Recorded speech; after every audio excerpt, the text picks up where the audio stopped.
మాజీ ఆర్థిక శాఖ మంత్రి బుగ్గన రాజేంద్రనాథ్ రెడ్డి గారి తనయుడు బుగ్గన అర్జున్ అమర్నాథ్ రెడ్డి రిసెప్షన్కు సినిమా సెట్టింగును తలపించే సెట్టింగ్ డ్రోన్లో చాలా స్పీడ్గా జరుగుతున్నటువంటి సంఘటన.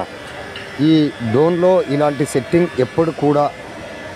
ఎవరు కూడా చేయని రీతిలో ఉంటుంది అని అనుకుంటున్నారు ఇక్కడి ప్రజలు.